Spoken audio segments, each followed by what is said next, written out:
Now, what if I told you it has been exactly 10 years since the last Sly Cooper game? That's right. Today is February 5th, 2023. You know when Sly Cooper Thieves in Time, the last entry came out? February 5th, 2013. So it's literally been, I'm not even shitting you, I'm not even exaggerating, it's literally 10 years since the last Sly Cooper game. And wow, it has been a while. Those who were 10 are now 20, which I guess makes sense for me. Those who were 20 are now 30. Those who are 80 are now 90, right? 10 years is a long time. And Sly Cooper has been gone for a very, very long time. It's going on. It has happened. I've done it. I've done it again. Oh, goddamn, he's done it again. What have I done? I wonder what you wonder what I've done. All right, let me show you. All right, it's better that you just see it for yourself, bitch. All right, watch this. Look at that. Let me take this off. Sly 1, 100. Sly 2, 100. 3. And I'm so Giga Chad, I did Thieves in Time twice. I said, fuck it, I'll do it again.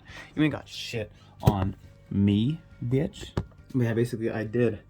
I basically played every single Sly Cooper game in existence. Basically. Not only did I played it to the fullest. I 100%ed the bitch. Let's go. And I did. I got once on the Sly Cooper Thieves in Time, I got once on PS Vita, and once on Thieves in Time. Weird. It should have stacked, but it didn't. You know, because they have a cross save, so it would make any sense for it not to be stacking. But either way, we did it anyways, right? And so now I'm here to talk about every single Sly Cooper game, give my ranking in order to which I think is the worst to the best, and then just overall talk about it in general and the series and how much I love it. All right. So we start off with Sly 1. Now this game was. It follows the usual formula of most video game trilogies, of where the first game is a great runner-up, right? It's like perfect to get acquainted with the franchise, right? To know what's going on, and it was perfect. We had the best villain of all time in the series. I still believe so. Clockwork, right? Even though we only saw him in one game and never again. Of course, there were Easter eggs in this, but like as a fully fledged villain, we get to fight, and no Clockout doesn't count because that's not Clockwork. It's essentially Neela, right? But Sly 1 had that good thing. It had that mystique. Just fighting Clockwork in general, he looked extremely menacing, especially for a children's game, you know. But like I still played it, right? Because it was so fucking good, right? But Clockwork in general, he was so menacing looking, and he actually felt like the best villain. And what little screen time we had of him, what little we knew of him, it was extremely. And his presence, it can be felt all the way till Thieves in Time. I'm sure you've seen those screenshots where you know, if you go back in time to any of the periods, you can actually see Clockwork looking around like that, and that's like, wow, that is fucking creepy, you know. So he has this sort of vibe throughout all the games that he's not really gone, right? In the first Sly game, there were 5 episodes, and let me just give a quick rundown of how long it took me to do this. So Sly 1 was done within 5 days because there were 5 episodes. Sly 2 was done, I believe, in how many episodes was Sly 2? There were 8, right? So that took me around 8 days. Actually, let me check right here. Give me a sec. 5 January 5th. And, okay. So I started on January 5th and it ended in January 11th. So that is what, 6 days? 5, 6, 7, 8, 9, 10. Yeah, 6 days. So I finished in 6 days. That's weird. Because usually this one had 8 episodes, right? Yeah, I did. But yeah, I finished Sly 2 in 6 days. I finished Sly 3 in 8 days because of the challenges at the end. That was total bullshit. I don't know who fucking thought of that, but I did it anyways. Because, you know, come at me, bro. It's a challenge for a fucking reason. Sure, I lost a couple of brain cells doing it, but we got it done, right? We got Sly 3 done, right? So there were 6 episodes in Sly 3, right? So we did an episode a day essentially. I got nothing to do, okay? And then it took me 2 extra days to redo all the challenges so I can get the platinum, right? So in total it took us 8 days. And Sly Cooper Thieves in Time, it took me, I believe, 7 days, right? There were essentially 5 episodes, right? And I know people are gonna say that, oh, what about the prologue? Prologue doesn't count. All right, let's be honest here. Prologue doesn't count. Paris doesn't count because, unlike in Sly 2, Paris is not playable. It's not traversable in Sly 4, right? It only has the first episode. I mean, the first mission and the last mission. That's it, right? There are no bottles. There's 5 masks, and that's it, right? So don't tell me that's a whole last episode because it's not. Essentially, in Sly Cooper Thieves in Time, there are only 5 episodes. Okay. Japan, Wild West, Ice Age, Medieval England, and Arabia, right? That's it, So that took me about 7 days. It took me 5 days to get rid of each individual episode, and then it took me another day to go backtrack and get all the treasures and all the masks, and it took me another day to do 8-bit Bentley style, which is you had to get all the arcade high scores, which is a pain in the ass because of the fucking motion controls, but we did it anyways. We did it again because fucking come on, right? So that's how long it took me. So in general, it took me essentially a whole month to finish the entire thing, because I'm doing every game is done within a week or less. So it was basically done an entire month to finish the entire Sly Cooper franchise again, right? But Sly 1 is special because it hit the ground running, right? It paved the way for what the greatest sequel will be, right? Which is Sly 2. Sly 1 was amazing because I feel like that gave us the best villain that has been topped yet. La Paradox was fucking nothing. Anyone else, sure, they're intriguing characters, right? Like Arpeggio, like he was, that Arpeggio's disappointing, to be honest. But Clockwork, so far no one has reached the level of mystique and influence that Clockwork has, right? You can feel him in every game, right? Like when you collect specific like treasures in Sly 4, you look at the bottom of the Dragon Claw statue, Clockwork is here. You see the Easter eggs. It's irreplaceable, right? His presence can be felt everywhere, right? And he was so astronomical as a villain in general that he eventually became the plot of Sly 2 as well. The whole plot of Sly 1 was we gotta stop the Fiendish Five and find the Thievius Raccoonus, right? So we did that, right? We got all the pages of Thievius Raccoonus, and we stopped Clockwork. Every single member of the Fiendish Five. But that was only a setup. Sly 1 was a perfect setup to Sly 2, which is the ultimately superior game, in my opinion, the best game in the entire series. But we'll get to the ranking later, right? So Sly 1 was perfect. It was a very arcade game because you didn't have a health system, and it was just like, if you get hit once then you die. So it really felt like an arcade game, right? And it obviously, if you compare it to the other three games, Sly 2, 3, and 4, it really does not follow the formula. But once again, this is the experimental phase, right? Sly 1 was a perfect game to experiment the characters, the environment, the world, the story, and the gameplay as well, right? Obviously, if we didn't have Sly 1, we would not have Sly 2, right? And that's pretty much all I really have to say about Sly 1. It was a great game running up, but it wasn't like anything, it was, for its time, it was great, right? But even better than Sly 1 was, of course, Sly 2. Right, now Sly 2 was, I can say, arguably one of the best sequels in all of gaming, right? You have to play it in order to know it. But I feel like I speak out of a place of ignorance because I wasn't there to witness it. This game came out in 2002. I was born in 2002, okay? So I literally could not even experience it at the time it came out, right? Because some games, they age well, right? And you just have to be there to witness the influence it had and the change it made on the industry. And I feel like Sly 2, it did that, right? Obviously, the shit we see nowadays in modern gaming, Sly 2, a lot of that they invented, like to have the open world and the vibe and the paraglider and the traversal in general was fucking amazing, right? For its time, it was great. I could imagine how amazing playing a game like that could be, with certain stealth elements, and then of course, it knocked it out of the park. Sly 2 became what Sly Cooper is now today, right? It started the formula of the open world. Well, not really open world. It's like kind of sort of linear open world, right? It's not really, but kind of is, but at the same time, not really. You can't compare it to like an open world of like, say, Spider-Man, PS4, or Batman Arkham Knight, right? But it still is an episodic nature. It still is somewhat linear. I believe it still is an open world to some extent, right? But it is very good. Because of Sly 2, we got what Sly Cooper is today, right? Without Sly 2, there would not be anything else. And the rest of the game, Sly 3 and Sly 4, followed the exact same formula as Sly 2. It was so good that they did not even change it. And of course, Sly 2 gave us 2 more playable characters in Murray and Bentley, and occasionally Carmelita. Did we get to play as Carmelita in Sly 2? I think we did. Did we? I know we played as her in Sly 3 and Sly 4. I'm not sure about Sly 2, though. I think I forgot. Maybe she did. Maybe she was playable. Let me check. I don't think so. Was she? I think she was. No, she was not. I don't remember too much. I don't know if Carmelita was playable in Sly 2, but I don't think she was. No, she wasn't. Was she? No, okay. I don't think she was. Right? But if she was, then that's on me, right? But Sly 2 in general was amazing. The fact that it revolutionized the entire franchise, and the franchise hasn't changed since. But I feel like the story of Sly 2 was probably the best we've had so far. You know, like I said before, how Sly 1 was setting up for Sly 2, right? The perfect first game always sets it up for the second game, which is ultimately the peak, right? And then it goes down. Like, check any trilogy you know, right? Spider-Man trilogy, the Dark Knight trilogy, Godfather trilogy, right? All of these trilogies, they all follow a certain pattern. The first one is a really good Arkham Knight trilogy is a very good starting building block, right?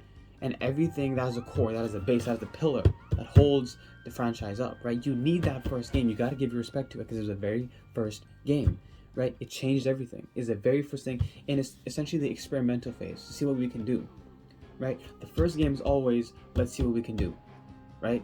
You try it out, it's a success. And then the second game always takes that and fucking runs with it. It skyrockets through the roof, and that's exactly what Sly 2 did, right? It peaks. And then the third one is usually disappointment, or not as good as the second one, because the second one was so fucking good, you can't even top that. How do you top that, right? And this is evident in every single trilogy I know today. Spider-Man trilogy, the Dark Knight trilogy, Batman trilogy, the Arkham trilogy, right?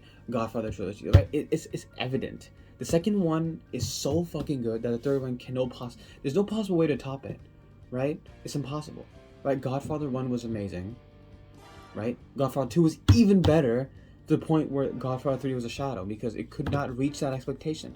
You had already peaked. It's impossible to peak twice. You can't catch lightning in a bottle twice. You know, you only get it once. You know, unless you're extremely lucky.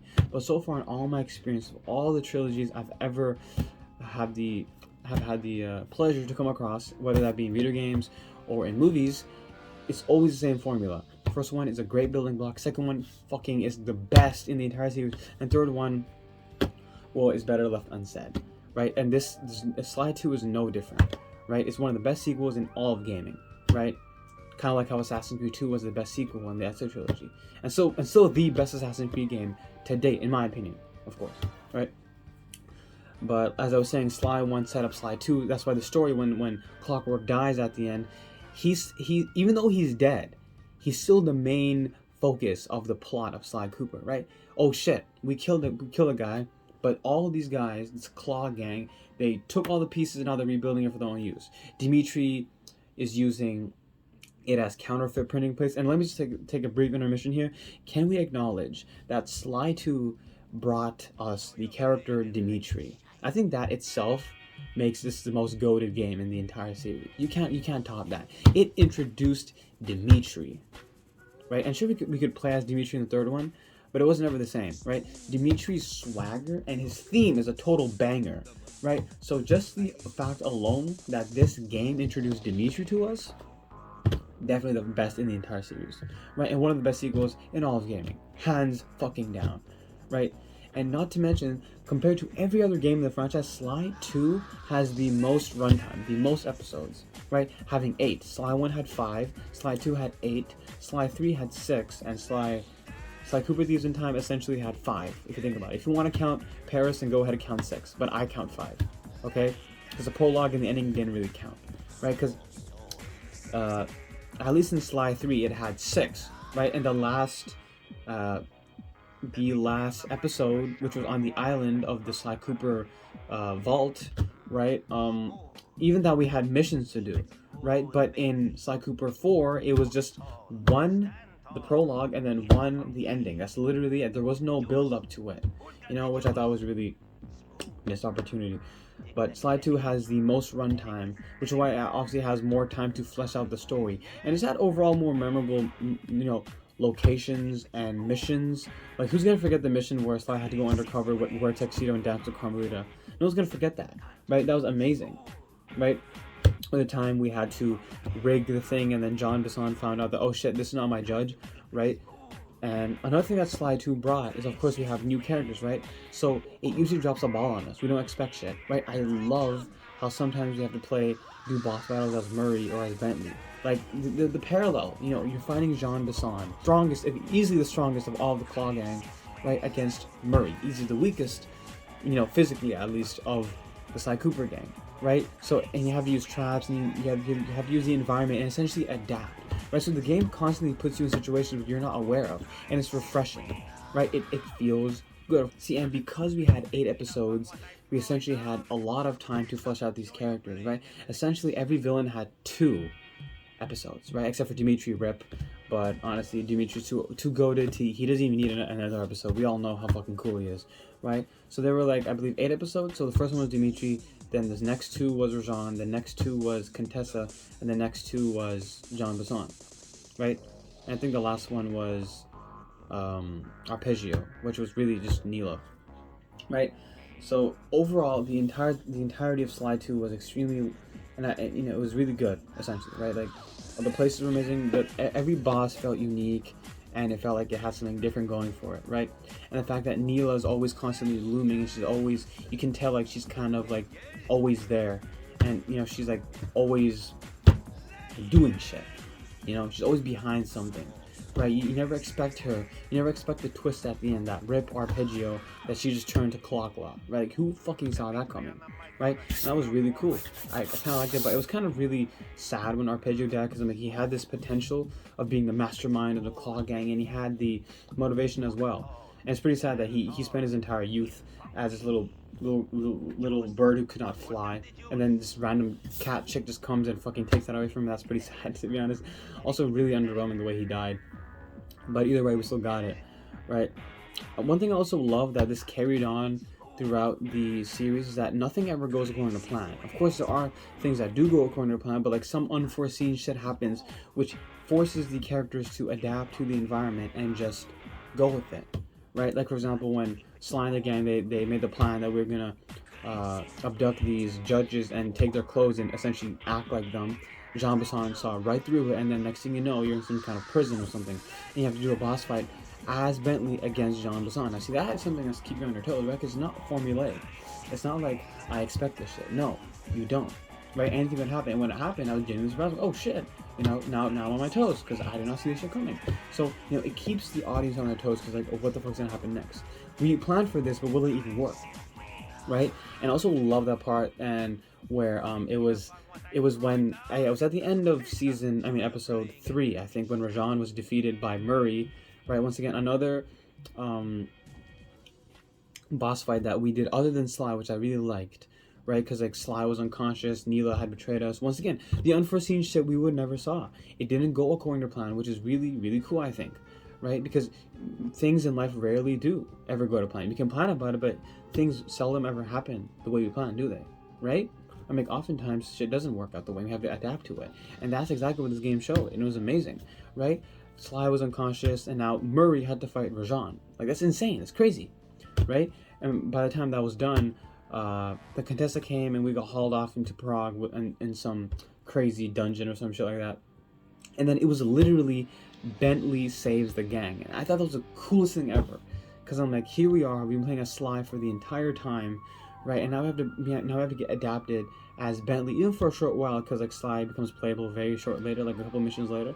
But still, it's really cool that Bentley was on his own, and it really shows you the character development, right? How these guys are a team, and without, it's really what brings Sly Cooper together is the dynamics the characters have between themselves, right? They're like a nice cohesive package, right? Like, you can't have any without the other. They need to be all three at the same time to become the most undefeatable team, and I just like that, right? I like how characters have development, and more on that later, right?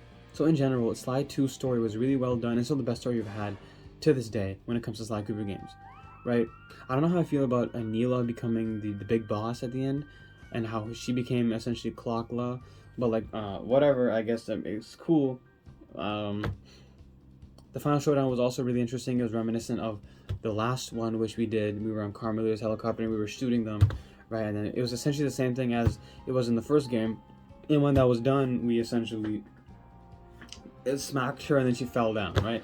But I think at the end of Slide 2 was when something happened that absolutely shook this entire narrative, right? Once again, something unexpected happened when Bentley took the hate chip, and he was standing within the mouth of Neela. It just closed, and he became paralyzed. And I'm like, oh my god, holy shit. So that's how he's in a wheelchair, right? Because like Sly Cooper Thieves in Time was the very first game I ever played, right? So when he was in a wheelchair and I see him walking and sliding, I'm like, what happened, right? But now you know, right? And that's the thing, actions have consequences. Even though it's a video game, it still shows us that with everything that happens, it sticks with these characters. They remember their past experiences, right? And this comes back ultimately in Sly 3, right? Where you have to recruit new people in order to crack the vault. Now, Sly 3 wasn't the best game in general. I think it was okay, right? I'm always so conflicted whether I should put Sly 1 or Sly 3 in the last place. I can't tell. But Sly 3 definitely, it brought back what Sly 1 was, right? A lot of shit from Sly 1 came back. Sly 1 and Sly 2. Like, for example, the two biggest things being Mugshot and Panicking, right? We ran to Mugshot again, and we actually had to recruit Panicking, right? Along with Guru, Penelope, and of course, the best, Dimitri. Now, Sly 3 wasn't bad by any means. I liked it. But obviously, once you come off of Sly 2, everything seems stale, doesn't seem the same anymore. Not to mention the challenges at the end for the platinum was absolute cancer. But since it wasn't like forced, like you didn't have to get the platinum, it was optional. I won't really hold it against it, right? Because it was optional. If it was like forced within the story, then that would be a fucking pain in the ass, you know. But for those who aren't crazy psychopathic people who chase trophies, then you're okay. Just do the main story, and it was all right. Of course, in every Sly game, there are some annoying mini games that you have to get over, but after a couple tries, you get it, you know. And I love how they're all interwoven, right? Like Bentley gets his, well, he essentially gets his spine broken. He can't walk anymore. He's in a wheelchair, right? So Murray blames himself because he's always supposed to be the strong guy, right? He's supposed to be protecting everyone. He couldn't do that. Now Bentley's paralyzed and he blames himself, right? And that is carried on in Sly 3 when you see he goes to the guru for like, I don't know, some sort of meditation or something to become essentially Luke Skywalker, right? So become like, I don't know, better. He's saying it's like because he thinks that him being violent is not really helping all that much because he couldn't even protect his best friend, you know. And I really like that. Once again, it's all about the dynamic that these characters have, right? If one thing happens to one character, everyone's affected by it, right? So that's why they feel like real. They feel real, you know. Which is something that they feel like real developed characters was something that's rarely ever happens in video games nowadays. Like it's really hit or miss, you know. Like very few characters actually give a shit about, right? And the dynamic and the dialogue these characters have between themselves is really well written, and it's really humorous at times. It's really funny, right? But Sly 3 in general was okay. Once again, like, after you get off the plot of Sly 2, like the plot of him going to the Cooper Vault is great and all, but you know him recruiting it, that was great. You know, like there was a whole dynamic, right? Once again, Sly's past actions coming back to now have to deal with it, right? Like Panicking, right? Like, oh, he beat Panicking in Sly 1, and now he has to be his friend and work with him, essentially, right? That's the dynamic you essentially want, right? It's really cool. I liked it. I like that in Sly 3. Like I said, Sly 3 isn't a bad game, right? But it's just not as good as Sly 2. Nor could it ever be. You know, could anything ever be as good as Sly 2? I don't think so. Dr. M as a villain in general was really just like... I like how it all has to come back to Sly somehow, right? Like... Dr. M was somehow related. I think he was in Sly's father's gang, and then he felt resentful because he's like, oh my shit, I'm the big brains guy and I never get no recognition, so I guess that's why he wanted in the Cooper Vault, right? But when we got to the fun thing that I don't like about Sly 3 is that there's a huge hype between the Cooper Vault and this and that, and it was great. When we got there, it was like a whole lot of, you know, treasures and this and that, but like, it eventually just ended up crumbling. I don't know, I feel like it's kind of empty, you know? Like, it makes sense. I get it. We had to use all of our skills to traverse the place and get there, right? But when we got there, we didn't really get anything, right? Like, it didn't, like, what did that do to change Sly's narrative? What did he gain from going there, right? Nothing. He just fought Dr. M, and then Dr. M destroyed the entire place, and then Sly pretended he had amnesia, and that's pretty much it, right? Like, I don't know, you know? But Sly 3 in general, Sly 3 was okay, right? It wasn't terrible. It was fine. Alright, at least in my book it was okay, right? So I got no problem with it. And I like how it seemed like this trilogy has ended, right? Because Sly pretends he has amnesia just so he can get out and he can, you know, be with Carmelita essentially, right? And then Bentley's just chilling because he's in his wheelchair now. Murray is back in action, right? But you can see how, like, by the time it ends, right, Sly kind of disappears. He leaves him a whole fortune, and then Bentley's just chilling with Penelope. Penelope, can you believe that? And then Murray just, I think he's doing like professional like, what is it, racing or something like that? Derby racing? Demolition Derby or something like that? Yeah. And then that's cool, you know? So it's nice that aside from each other, that they actually have their own personal lives. Once again, they feel like real characters because they have their own problems, their own this and that. But when they work together and they come back together, then it all fits so perfectly because there's like one big, just nice team, you know? And they all feel so fleshed out and they're right for each other, you know? Like they all complement each other in some sort of way, right? Which is why this is a dynamic you barely find nowadays. Right, like I can't find characters I actually give them that many shits about, right? And I can tell you the entirety of the Sly franchise is all about these characters and how they interact with each other. You know, Sly 3 in general was okay. You know, it wasn't bad. It was fine, right? If you want to ignore the challenge, it's good for you. But since I'm a maniac, I did it anyways. And that makes us move on to Sly Cooper Thieves in Time. If you don't know, the first time I played this game, then watch this old video I made talking about where is Sly, essentially looking for Sly 5.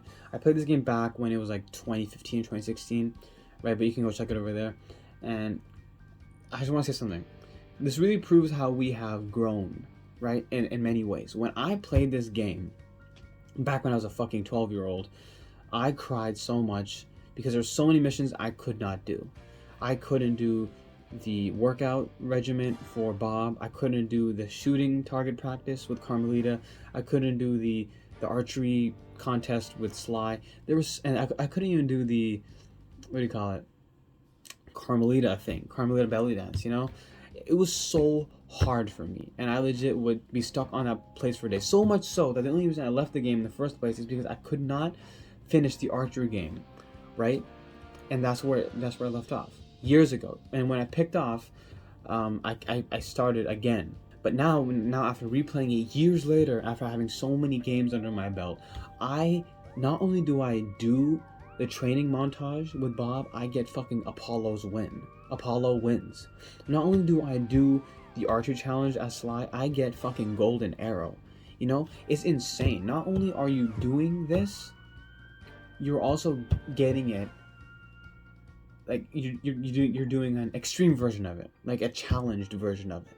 Right, like sure you can do the archery challenge if you hit one. Like hit one or two is not gonna hurt anyone, but no, not even one. And I feel extremely proud of myself because I'm like, damn, how far we have come as gamers and how we have essentially evolved. Right, so I felt really good because like when I played these levels again, when I was playing the Bob montage and the archery thing, I had this weird wave of anxiety coming back. Almost as if like there was a dormant memory in my brain coming back saying that, oh shit, panic.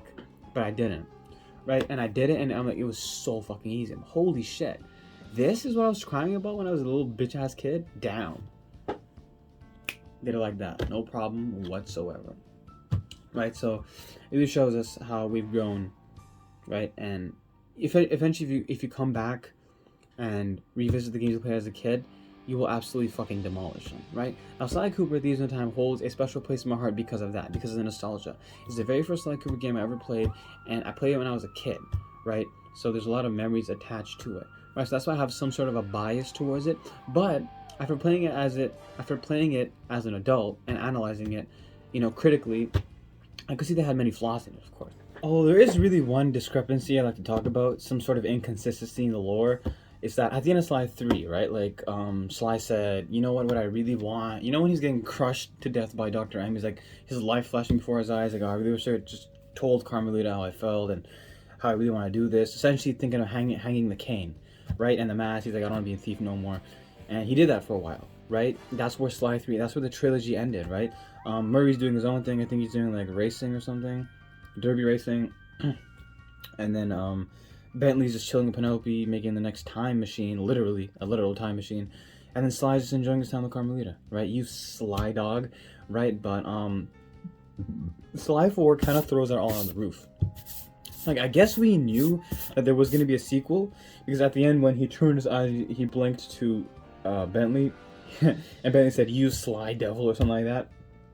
We knew there was going to be a sequel.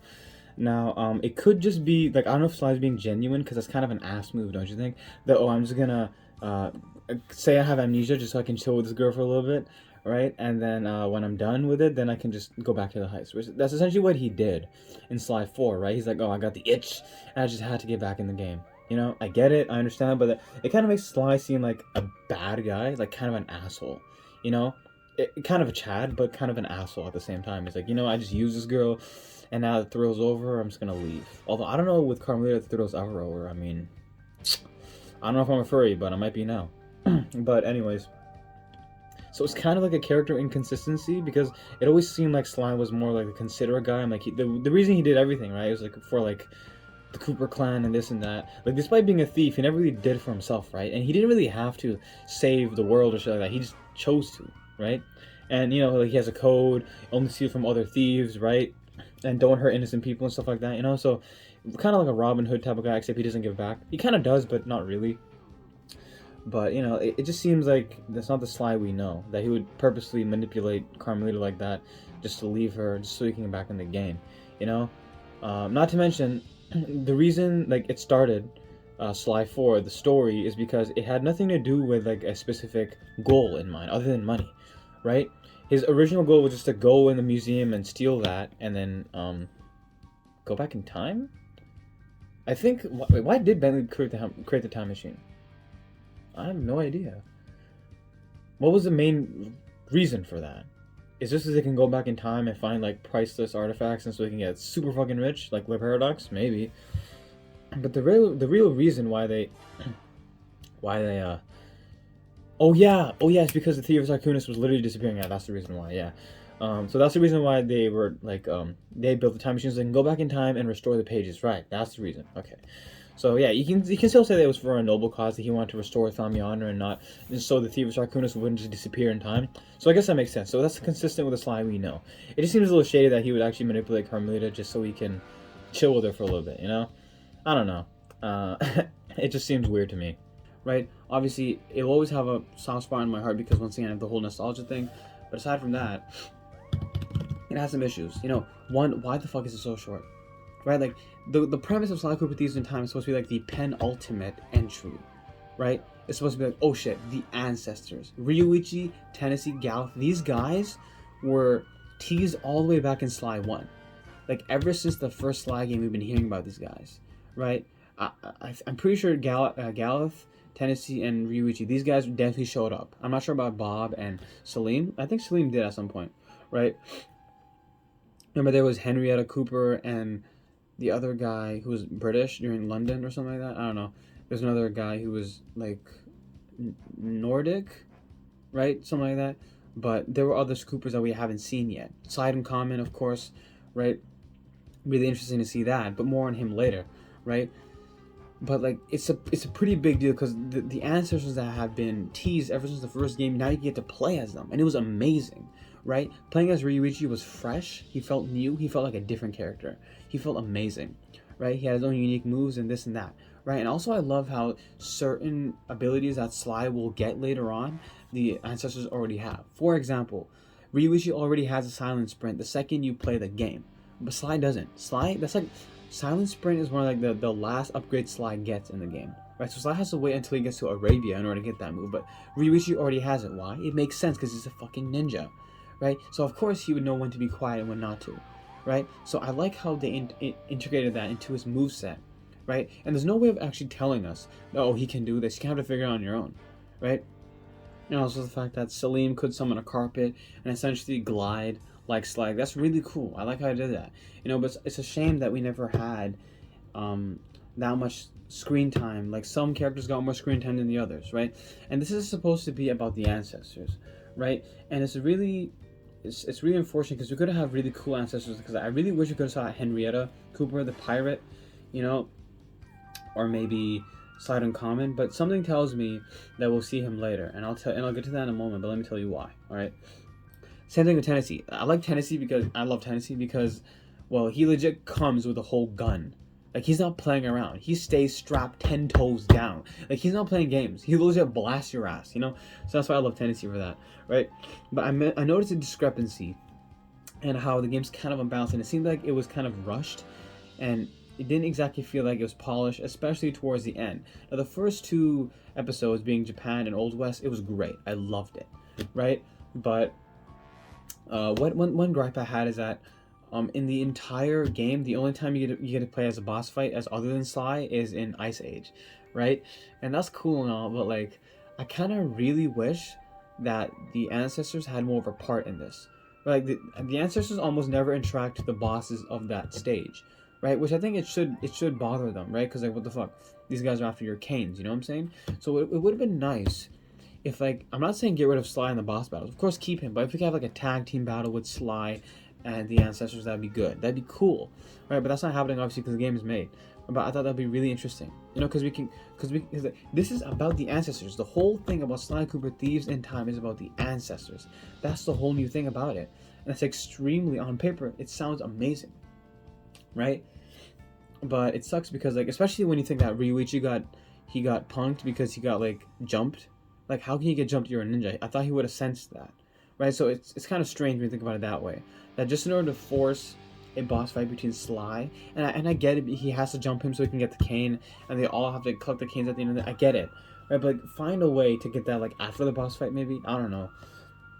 Maybe he gets jumped later, or maybe he gets overwhelmed. I don't know. It would have been nice to see the ancestors interacting more. We just in general had more screen time, right? Because like once you collect all the bottles and unlock all the safes and collect all the masks and all the treasures, there's essentially nothing to do in the open world, you know, like it's kind of empty. So that's why using the ancestors is almost like pointless, especially when we realize that if you want to actually traverse the world, the best thing you can do is probably go hunting for the masks. I know some masks take the ancestors, like other people can't even get it, like Sly can't get it because you need to, but like some bottles and most treasures can't even be gotten by the ancestors, right? Because like Sly needs the costumes so he can open the costume gates, you know. So I just feel like I wish it had more modes or something that we could use the ancestors for, right? Because like for the most part in Sly Cooper Thieves in Time, there are like essentially 5 episodes, right? But the thing about the episodes is they're unbalanced. In Japan you have 8 jobs. In the Wild West you have 8 jobs. In Ice Age you have 8 jobs, I believe. And in medieval England you have 9 jobs, and in Arabia you have 7 jobs. So I don't like how it's inconsistent like that, right? I kind of wish that it had 10 jobs. And this is weird, especially thinking that Sly 2, the best game, had 10 or more jobs in each episode, right? It had at least 10 or around the same range, right? So I don't know why they couldn't add a couple more jobs to really flesh out the characters so we can play as Ryuichi and all the other ancestors a little bit more, right? Because it feels like it was done in a second. Because that's the thing, I finished an episode in a day. It was super easy. There were only 8 jobs, right? And in general, you don't even get to play as the ancestors all that much, right? Ryuichi you get to play as 4 times, right? He has 4 missions where you can play as him, right? Same thing with Tennessee 4 times, but then the discrepancy starts to start, right? It starts to unravel. Bob, the ancestor in Ice Age, you only get to play him twice. Let me tell you why. He has 3 missions that say Bob, right? If you search it up on Wiki, it says 3 missions that you can play as Bob, right? One being going up, where you have to climb the thing and get the temporal flux thing. The second, and then the last one being Jurassic Thievery, the operation. The last mission, right? Now, of course, you could say getting stronger is a Bob mission, but is it really a Bob mission? Bob's whole shtick is that he climbs walls, right? But do you do that in that mission? No, it's a whole training montage. The whole point of that mission is so Bob can get back into shape. So now you've essentially wasted a whole mission just so Bob can get into shape, right? You don't have to do that with the other ancestors because they already know what they're doing, right? And I like the fact how you change things a little bit, that, you know, Bob never gets to use his cane. Like every other ancestor gets to use his cane, right? You had the Ryuichi already had his cane under his rug. Tennessee had to get it back from Toothpick. Gallup had to get it back from the Black Knight, and Salim always had his cane. We never actually had to redeem his cane back. He's been chilling ever since, right? So I kind of like how it's not all the same that, oh, you must retrieve the cane for everyone. Once again, the unpredictability of the games that started in Sly 2 is still there, right? Where shit happens you don't expect it, right? I mean, the whole reason the 3rd episode exists in Sly 4 is because they were jumping off a ravine and had to throw whatever in. The whole point of the third episode is that it's not even supposed to be there. Of course, it was a coincidence that it worked out in their favor, but for the most part, that was not planned, right? So I kind of like that the amount of unpredictableness, because I like that. I like being on my toes, and I don't like formulaic things that what's gonna happen the next moment. Like, keep me on my toes, let me know, right? But of course, I already knew the story because I already played it a long time ago. But that's besides the fact, right? So in total, you get to play as Bob twice, and that is absolutely insane, right? So he already has a very short gameplay and game time in general, and right next to him is Salim. Salim, because I told you, Arabia only has 7 jobs, right? And Salim only gets 2 of them, like literally only 2 of them. He's not even part of the last operation, probably because the last operation is coincided with the paradox thing, right? So that's why there's only 7, not even 8, right? But even that, you only get to play as Salim twice, and that is absolutely atrocious, because what the hell, because you get to play as Ryuichi and Tennessee and Galeth even 4 times, but Bob and Salim only get played 2 times, and I think that really sucks. It should have been an equal amount of screen time for everyone, right? Overall, I feel like Arabia was really rushed. It really felt like it was done over with, and there wasn't really much to do, right? Especially when you realize that the episodes go by really fast. Like, take Wild West, for example, right? What do? You get yourself arrested, then you break Tennessee out, and then you have to go save Carmelita. Wait, no. You break Tennessee out, you get his cane, save Carmelita, then you have to save the gang, get the keys, and then do the boss battle. Like, it's very... You're always breaking people out, But I don't like how it's inconsistent, Once again, this could have been avoided. I'm not saying get rid of the montage. It's cool, I liked it, right? And it's got nothing on me. As a kid, I was crying, like, oh shit, why can't I do this? But now I fucking conquered that shit. Not a problem whatsoever, But give us, like, once again, if every episode had at least 10, then this would not be an issue, right? But since we don't have 10, now it is an issue, right? You get to play as Salim and Bob literally twice. And then once again, you get to play as them all once again, the very last mission, right? Which is okay. Story-wise, Thieves in Time was alright. Introducing the Paradox to us. We have never heard of him ever since, ever in the entire series, right? So, I guess he was interesting, but nothing like clockwork, Like, it still felt like he was just there. It wasn't like super. He wasn't like great, right? Sly beats all the things. He gets done all the episodes, right? Everyone's beat, right? And I beat the Paradox, and that was great. And one thing I didn't like about, because like Paris was playable in Sly 2, right? But for some reason here, it's not. You do the first mission in Paris and the last mission in Paris. There's like no other. That's it. There's no bottles, no treasures, no safe, right? Just a couple of masks and that's it, right? So to call Paris a whole episode is not. I don't think it's worth it. So in general, if you think about it, in theory, there are really only 5 episodes, which is the same amount of episodes as Sly 1, which is why it's over really quickly. The only reason I didn't finish Sly Cooper Thieves in Time in 5 days is because I had replayability. I had to go back, get the treasures, get all the masks, and then I could do it. Another thing I don't like about it, and this is about not just like Sly Cooper Thieves in Time, but like most games in general, is that we have to unlock shit. You usually unlock it like at the very end, and you have nothing to do with it. Like, for example, I unlocked Cole's amp. Really cool, right? Really cool shit, because not only is it aesthetic, like it looks really cool, it's literally Cole's amp from Infamous 2, but it also serves as the lightning cane from Sly Cooper 2. Remember how OP that was in Sly Cooper 2? Activate it, 1 hit, everyone's dead, right? Except this time it doesn't take meter, right? But did I ever get to use it? No. I never got to use Cole's amp, because the second I got 60 masks, I was already fighting the Paradox, right? So the only way I can use that amp is if I go back. But here's the thing, there's nothing to do, right? The only thing I can do if I want to use the amp is if I replay missions, and even that, it won't really get me anything, because I'm only doing that out of boredom, or the fact that I just want to use the amp. So it's quite unfortunate. I don't like when that happens, because with the replayability, like once you're done everything, you're done everything. Nothing else to do, right? You can, like, I don't know, max out your high scores in the arcades. You can replay all the missions. That's all you can do, right? Essentially, is replay all the missions. You got all the upgrades. You got everything. Nothing else to do in the game, right? Like right now, I'm done Sly Cooper Thieves in Time. There's nothing left to do. It's 100% is done, right? And I have no reason to use the amp, unless if I want to replay the missions. That's literally it, right? Which is a shame, because like it's a really cool weapon, right? It's a really cool unlockable. And it's really useful, right? Another thing, it's not just aesthetic, it's useful. Same thing with a Ratchet's Wrench. That's also really cool because it turns all of the currency into bolts and it makes that cool little sound, so I love it, right? But once again, not too much time to even use it, right? The second I got Cole's amp, the game was essentially over, and there's no reason to even do anything ever again, right? So that's just a little discrepancy I found that I didn't really like, But in general, of course, I'll have a bias against Sly Cooper Thieves in Time because once again I grew up with it.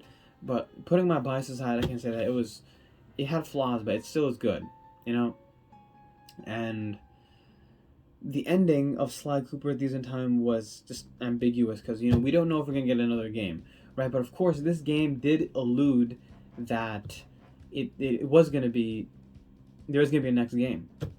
The same way how from Sly 3 to Sly 4, there was a setup, right? Sly, we found out how Sly got amnesia. He pretended that, after playing the game, I realized, oh shit, that's how he got it, right? And then it picked up right from there, right? Now, Sly Cooper 4, if Sly 5 is ever going to come, which it should come now, right? Because the time difference from Sly 3 to Sly 4 was 8 years. Sly 3 came out in 2005, and Sly Cooper Thieves in Time came out in 2013. That's 8 years, right? But now it's been more than 8 years. It's been literally 10 years since the last Sly Cooper game, and we still have no news of it. And it's the saddest thing ever, because Sanzaru, they picked fucking Sonic Boom over Sly Cooper. Like, fucking great trade, guys. God.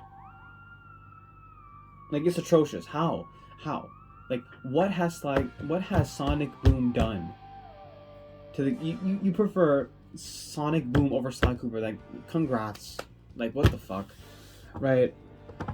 And it's a shame because Sucker Punch moved on to Infamous, but even now Sucker Punch isn't doing anything more. So who is gonna make the new Sly Cooper game? We don't know, because we need it. And that's the thing. When they finished this game, they had an agenda that they were gonna make a Sly 5, right? And that's the thing. You need to make any more Sly games. Just one more to finish it, right? Because it clearly left off on a cliffhanger, right? And that's what when after the credits, the ship crash land, the blimp, and then next thing you know, Sly wakes up and he's literally in Egypt. Because you can see the Sphinx. And I'm like, Slyton Common. First thing I thought, Slyton Common. Now we can finally see him again. Slyton Common. Now the question is, will the 5th game be like this? Will you hop from era to era trying to get to the future? I don't know, right? Because now Sly is abandoned in the past, right? Or maybe he's not in the past. Maybe he's just crash landed in modern day Egypt. Who knows, right? But I don't know. At the moment, we have no speculations towards Sly 5 or whether it even exists. Because it's wishful thinking to hope that we're going to get a Sly 5. I don't know. But if it's any time to get a Sly 5, it is time now. Sly 5 for PS5, literal 10-year anniversary. Yes, do it. Come on. Because I want to see this end. Like it would suck if the franchise just ended right here.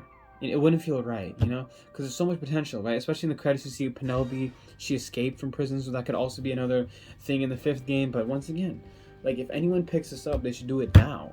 They do not understand how much of a missed opportunity it is, how they need to get onto this now, right? It's a shame. It's a crying shame. But in general, I enjoyed Sly Cooper Thieves in Time the same way I enjoyed it when I was a kid, if not more. Right, because now I can see it in a different angle critically, But I guess I said everything I need to say about all these games, and the impact they have, and I guess now it's time for the rankings. So I guess I'll go from greatest to least. Number 1, obviously Sly 2. You can't beat it. Sly Cooper Thieves in Time cannot even, right? Obviously, as a kid, I thought this was the best because we had to go all the ancestors. But then you realize the ancestors was good, but it could have been better. It could have been so much better, right? We could have had more time with them. It could have been different, right? It could have been nice, right? But we didn't. That's a shame, right? So number 1 is Sly 2 still, undefeated. Number 2 is Sly Cooper Thieves in Time, because you just can't fuck with it. It's so good, right? Not to mention that it has a graphic overhaul. It came back 8 years later. It jumpstarted the franchise again, only to have it die again. And I love it. And I always have a soft spot for Sly Cooper Thieves in Time. Always, right? So number 1 is Sly 2. Number 2 is Sly Cooper Thieves in Time. Number 3, and this is where it gets tricky, because I don't know if number 3 should be Sly 3 or Sly 1. But I think it's going to be Sly 3. Okay, number 3 spot is Sly 3. right? Like, of course it has issues, but it still is a game that follows the formula of Sly Cooper, right? And of course, last place is Sly 1. That does not mean that Sly 1 is a bad game. It's a great game, right? But it's just not as good as Sly 2 or even Sly 3, right? Because Sly 3, of course, it had its issues, but it still followed the formula of Sly 2, right? It still gained inspiration from Sly 2. We still had a brand new cast of characters. We were building a team to open the Cooper Vault. And sure, the story was a little iffy, and it wasn't my favorite story of all time, but it still was, I feel, better than Sly 1, because once again, Sly 1 was still experimental, right? It was a game, but it was a perfect first game, and that's where its place will be.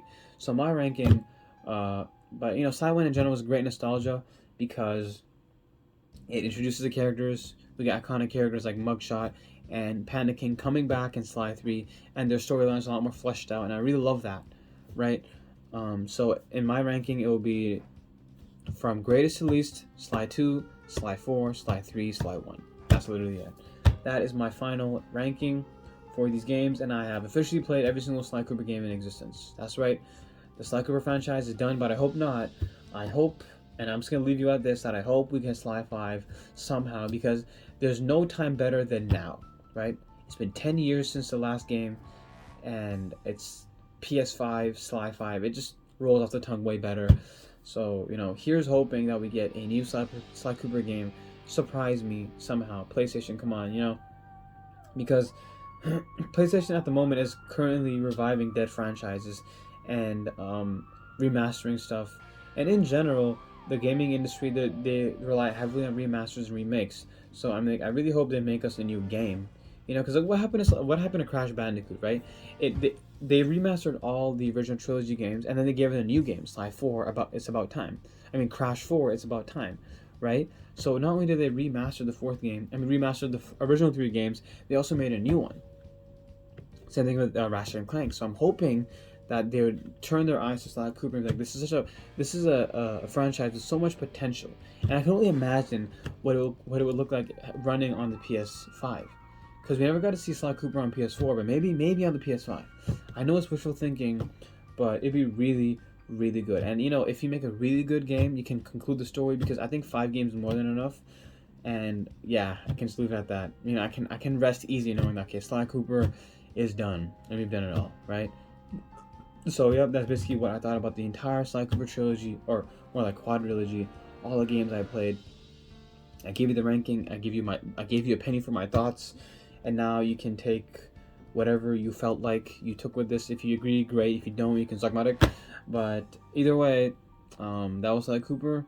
Easily one of the greatest franchises in gaming in my opinion, I've played. Right? It's really memorable cast of characters and missions in general. So yeah, that was it. And I'm gone. Later.